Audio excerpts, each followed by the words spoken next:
Hi hello to everyone, let's talk about a nation जिसको कोई नहीं जानता है।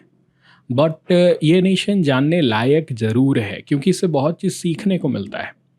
ये नेशन है असल में कहाँ पर, इसका नाम क्या है, पहले तो वो जान लेते हैं। नेहरू नाम है इस कंट्री का। ये ऑस्ट्रेलिया के ऊपर, ये पैसिफिक ओशियन में एक छोटा सा जो एक बिंदु टाइप आप नेशन देख रहे हैं ना, इसी का नाम नेहरू है। और इससे सीखने को यही मिलता है कि जब पैसे और मिनरल्स बहुत ज़्यादा हों आपके पास तो उसे डाइवर्सिफाई करिए। ऐसा नहीं कि उस पैसे का इतना यूटिलाइज करिए जिससे कि आपके पूरे देश का हेल्थ खराब हो जाए, उन्हें कुछ आता नहीं हो और फिर आप क्या करने लगे, एक्सटर्नल एड पर, यानी कि ऑस्ट्रेलिया से कुछ पैसे आ रहे हैं, यूनाइटेड नेशन से कुछ पैसे आ रहे हैं जिससे कि आपका सिर्फ और सिर्फ जीवन यापन चल सके। जो स्टेटस अभी नेहरू का है वो बहुत ही बेकार स्टेटस है। पूरे वर्ल्ड जीडीपी में देखा जाए तो one of the lowest GDP अगर किसी का है वो नेहरू का है। देखिए, कोई देश होते हैं ना जो कभी गरीब थे और आज भी गरीब है, मतलब वो होते हैं ना शुद्ध गरीब जिसे कहा जाता है। तो बुर्किनो फासो एक ऐसा कंट्री है जो कि पहले भी गरीब था, अभी भी गरीब है, और जिस तरह से उसका कंडीशन चल रहा है बुर्किनो फासो आगे भी गरीब रहेगा। पर नेहरू उस टाइप का कंट्री नहीं है। नेहरू मिनरल रिच कंट्री हुआ करता था। फॉस्फोरस जो फॉस्फेट है वो वहाँ पर बहुत ही प्रचुर मात्रा में मिलता था, और वो फॉस्फेट भी असल में बहुत इंटरेस्टिंग है, वहाँ पर इतना ज़्यादा मात्रा में इसलिए पाया जाता था बिकॉज ऑफ सी बर्ड। जो सी बर्ड वहाँ पर शिट किया करते थे, उसके वजह से वो फॉस्फेट का एक्यूमुलेशन नेहरू के ऊपर हुआ था, क्योंकि मिलियंस ऑफ ईयर्स से जो सी बर्ड है वहाँ पर शिट कर रहे थे और फॉस्फेट का एक्यूमुलेशन हुआ, और वो फॉस्फेट बहुत सालों तक नेहरू में माइंड हुआ, जिसके वजह से उसके पास बहुत ही पैसे आए।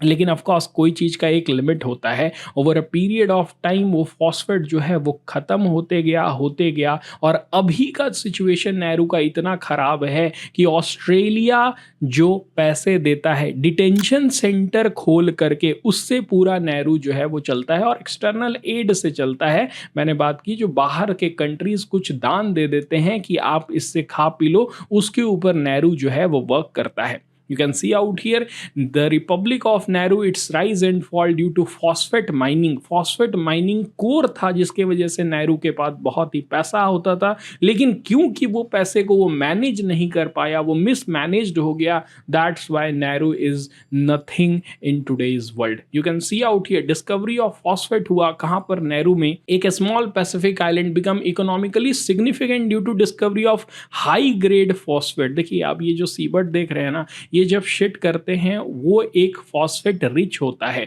वहां से फॉस्फेट और मिला, derived from seabird excrement and marine microorganism. Seabird का जो एक्सक्रीमेंट होता है उसमें तो था ही, प्लस मैराइन ऑर्गेनिज्म की जो अवेबिलिटी थी उसके वजह से भी फॉस्फेट का एक प्रचुर मात्रा नेहरू नाम के एक आइलैंड नेशन पर मिला। यहां से हम लोग स्टार्ट करते हैं। फिर क्या हुआ कि फॉस्फेट बूम देखने को मिला, चारों तरफ फॉस्फेट का जो खनन है वो स्टार्ट हो गया, और एक लार्ज अमाउंट में खनन हुआ। और कौन किया? जर्मनी इनिशियली कंट्रोल करता था माइनिंग राइट के ऊपर। अब जर्मनी की बात जब आती है ना, तो जर्मनी एक कॉलोनलाइजिंग पावर नहीं अपने आप को बताता है। कभी भी जर्मनी ये नहीं बताता है कि मैंने अफ्रीका के इस कंट्री पर राज किया, मैंने इंडिया पर राज किया, मैंने ये किया वो किया। एशिया के बहुत सारे कंट्री हमारे अंडर थे, या फिर साउथ अमेरिका के थे, क्योंकि जो कॉलोनलाइजर थे उनको वो क्या करता था, हमेशा से डिमीन करता था कि आप लोगों ने इन्हें लूटा है। लेकिन जब मैं ये पढ़ रहा था कि जर्मनी लूटा करता था कभी नेहरू नाम के कंट्री को, तो ये बहुत ही डिफरेंट लगा, because Germany also always says that France क्या है, अफ्रीका को लूटा है, स्पेन ने क्या किया है, साउथ अमेरिका को लूटा है, इंग्लैंड ने क्या किया है, इंडिया को लूटा है। और ये कहानी सुन करके मुझे लगा कि जर्मनी तुम भी अलग नहीं हो, तुमने भी क्या किया, फॉस्फेट माइनिंग जब बूम हुआ तो तुमने बहुत ही ज़्यादा प्रॉफिट कमाया यहाँ से माइनिंग करके। और ये जो माइनिंग से निकलने वाले मिनरल मिनरल्स थे उसे तुमने एक्सपोर्ट किया कहाँ, ऑस्ट्रेलिया, न्यूजीलैंड और ग्रेट ब्रिटेन को, और एम्पल अमाउंट ऑफ मनी जो है वो तुमने अर्न किया। तो ये था फॉस्फेट बूम का समय, और ऑफकोर्स रॉयल्टीज मिलती थी नेहरू कंट्री को, जिससे कि वो भी क्या करता था, बहुत ही आराम से, कोई लोगों को काम वाम करने की जरूरत नहीं है, वो लोग क्या करते थे, फॉस्फेट माइनिंग हो रहा है, उससे जो रॉयल्टीज आ रही है, इनकम आ रही है, उसी से पूरे जो कंट्री है उनका काम चल रहा था। लेकिन इसके वजह से इन्वायरमेंटल कॉन्सिक्वेंस तो होगा ना, पूरा लैंडस्केप ही बिगड़ गया नेहरू का। नेहरू चारों तरफ जो माइनिंग हुई उसके वजह से एक बंजर जमीन बन के रह गया, जो कि अनअट्रैक्टिव है पूरे इन्वायरमेंट के लिए। ना ही वहां पर आप टूरिज्म सेक्टर स्टार्ट कर सकते हो, और एक्सटेंसिव माइनिंग की वजह से आप वहां पर एग्रीकल्चर भी नहीं कर सकते हो। ये बहुत ही बड़ा अफेक्ट किया नेहरू की पोटेंशियल के ऊपर कि वो और भी अदर वर्क करके इनकम कमा सकता है। You can see out here economic dependency. After gaining independence Nehru economy remained heavily reliant on phosphate export, यानी कि उसकी पूरी इकोनॉमी इसी के ऊपर थी कि किस तरह से हम मिनरल को बेचें और पैसे कमाएं, leading to economic challenge when the resource eventually depleted. देखिए, कोई भी रिसोर्स हमेशा के लिए आपके पास नहीं रहता है, रिसोर्स का एक लिमिट होता है।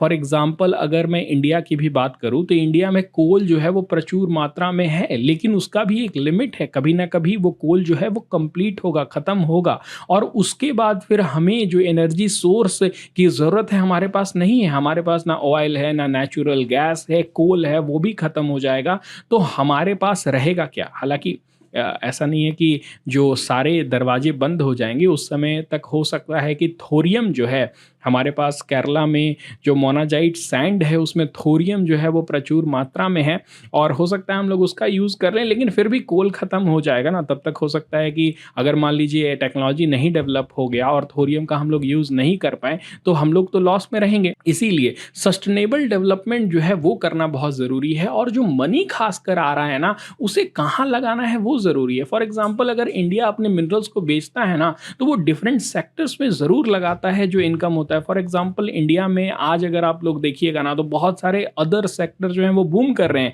चाहे वो टूरिज्म सेक्टर की मैं बात करूं, चाहे मैं बात करूं आईटी सेक्टर की, चाहे बैंकिंग सर्विसेज की बात करें। सर्विस सेक्टर तो बहुत ही अच्छा वर्क कर रहा है, इवन मेक इन इंडिया जो है वो वर्क कर रहा है। इट सिंपली मीन्स दैट कि जो भी मनी आया उसको डिस्ट्रीब्यूट करना है और डिफरेंट डायमेंशन में इन्वेस्ट करना है, ताकि आप एक तरह से फुल प्रूफ डेवलपमेंट कर सकें। बट ये सारे काम नेहरू ने किया नहीं। नेहरू में जो सबसे बड़ा प्रॉब्लम आज के समय है वो हेल्थ इशू भी है। जो उन्होंने ये अपने पूरे मनी से क्या किया ना, बहुत ही जो लाइफ स्टाइल है वो ख़राब कर ली। उन्होंने इंपोर्ट किया फूड को, और कोई हेल्दी फूड को इंपोर्ट नहीं किया। Pizza, burger, Coca Cola, and you can see out here जो टैग मिला हुआ है नेहरू को ना, वो ये है कि fattest country in the world है।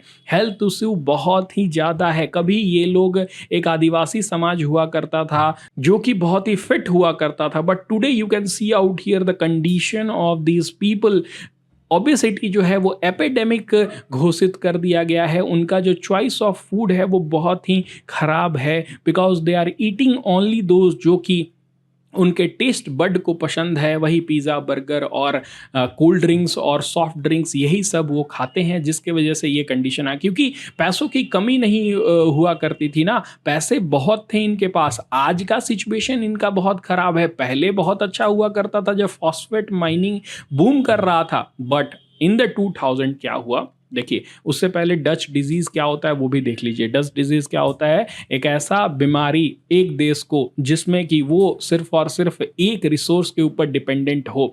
द लैक ऑफ डाइवर्सिफिकेशन, वो जो भी इनकम आ रहा है उसको डाइवर्सिफाई नहीं कर पाया, सिर्फ और सिर्फ फोकस किया फॉस्फेट माइनिंग को, और अदर जो इंडस्ट्री हैं उसको कभी डेवलप होने ही नहीं दिया। हम लोग एक और कंट्री के बारे में हो सकता है इन फ्यूचर बात करें, ब्रुनई के बारे में। ब्रुनई में भी ऑयल गैस रिजर्व जो हैं वो बहुत ही ज़्यादा हैं, और वो भी कंट्री क्या कर रहा है, सिर्फ और सिर्फ उसका जो 62% जीडीपी है ना, वो आता है आपका ऑयल और गैस रिजर्व से। तो वो भी डच डिजीज़ का शिकार है। इकोनॉमिक डाइवर्सिफिकेशन ना कर पाना एक बहुत बड़ा चैलेंज होता है, and this is called Dutch disease, जिससे कि आपका वो सारे कंट्री जूझते हैं जो तेल जिनके पास होता है, या फिर खाली एक मिनरल रिसोर्स होता है, वो अदर जो आपका इकोनॉमिक एक्टिविटीज़ हैं उन पर ध्यान नहीं देते हैं। And that's why you can see out here it is written financial collapse हो गया in the early 2000, Nauru faces bankruptcy, क्योंकि फॉस्फेट का रिजर्व आपका बहुत ही कम हो गया था, जहाँ जहाँ उनका इन्वेस्टमेंट था वो कोलैप्स कर गया। ये पैसे को उन्हें इन्वेस्ट करना चाहिए था वहाँ के लोगों में, ह्यूमन रिसोर्स को डेवलप करना चाहिए था, ना कि वो पैसे ऐसे जगह इन्वेस्ट करने चाहिए थे जो कि आगे चल करके कोलैप्स कर जाएगा। उनकी इकोनॉमी कोलैप्स की, अनएम्प्लॉयमेंट जो है वो बहुत हाई हो गया, 90% पीपल अनएम्प्लॉयड हो गए, बेसिक सर्विसेज भी उस कंट्री में नहीं अवेलेबल रहा, और वो पूरी on the mercy of different countries के ऊपर आ गए। You can see out here जो ऑस्ट्रेलिया है उससे कितना नज़दीकी है नेहरू का।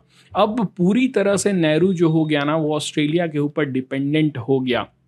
और जो पैसा अब नेहरू में आता है वो पता है कैसे आता है? डिटेंशन सेंटर खोल के। ऑस्ट्रेलिया के लिए डिटेंशन सेंटर खोलता है नेहरू, वहाँ पर इमिग्रेंट को रखता है, डिटेन करके रखता है, और उससे पैसा नेहरू कमाता है। उसके साथ साथ मैंने फॉरेन एड के बारे में बात की, यानी कि विदेशों से कुछ पैसे उसे मिल जाते हैं जो कि उसको हेल्प करते हैं अपनी कंट्री को चलाने में। तो ये थी आपकी नेहरू की कहानी, जो कि कभी बहुत ही प्रॉस्पेरस कंट्री हुआ करता था, आज ऐसे सिचुएशन में है जहां पर दूसरे देशों से उसे भीख मांग करके अपने देश को चलाना पड़ रहा है। बहुत सारे प्रॉब्लम होते हैं, आपके पास पैसा आता है ना तो ज़्यादा डिप्रेशन आ जाता है। इट सीम्स लाइक कि पूरा देश में ही डिप्रेशन आ गया और सारे लोग हेल्थ इशू के शिकार हैं। पैसा जब आपके पास आए तो ज़्यादा ज़रूरी होता है कि आप ह्यूमन रिसोर्स के ऊपर ध्यान दें, आप अपने लोगों पर खर्च करें, एजुकेशन सेक्टर पर, रिसर्च एंड डेवलपमेंट के ऊपर खर्च करें, जो हम लोगों ने देखा है चाइना ने किया है, जो हम लोगों ने देखा है यूएसए ने किया है, यूरोपियन यूनियन ने किया है